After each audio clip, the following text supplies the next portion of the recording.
India പോലുള്ള ഒരു രാജ്യത്ത് നമുക്ക് അത്തരം പ്രശ്നങ്ങളില്ല.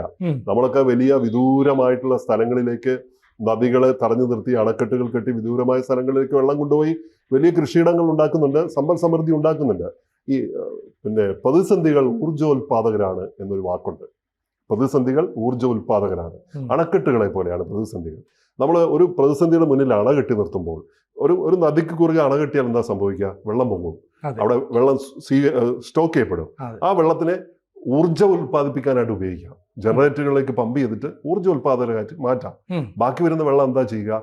വിദൂര ദേശങ്ങളിലേക്ക് ചാല് കീറി ചാനലിലൂടെ, കനാലിലൂടെയും ടണലിലൂടെയും കൊണ്ടുപോയി കൃഷിയിടങ്ങളിലേക്ക് എത്തി അവിടെ അത് സമ്പൽ സമൃദ്ധമായ കൃഷിക്ക് ഉപയുക്തമാകുന്ന രീതിയിലാക്കും.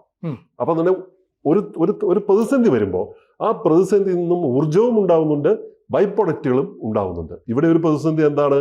അവർക്ക് മണലാരണ്യങ്ങളാണ് കൂടുതൽ. ആ മണലാരണ്യങ്ങളിൽ എങ്ങനെയാണ് ഒരു കൃഷി വിളയിക്കാൻ പറ്റുക എന്ന ചിന്തയിൽ നിന്നും അവർ ആലോചിച്ച ഈ പദ്ധതിയുടെ പേര് ടോഷ്ക എന്നാണ്. ഈ ടോഷ്ക പ്രോജക്റ്റിന്റെ ഏറ്റവും വലിയ പ്രത്യേകത അറിയണമെങ്കിൽ ചരിത്രത്തിന്റെ ചൂട് പിടിച്ച് പോകണം. കൂടുതൽ വാർത്തകളും വിശേഷങ്ങളും നിങ്ങളിലേക്ക് എത്താൻ ABC മലയാളം സബ്സ്ക്രൈബ് ചെയ്യുക, ബെൽ ബട്ടണും അമർത്തുക.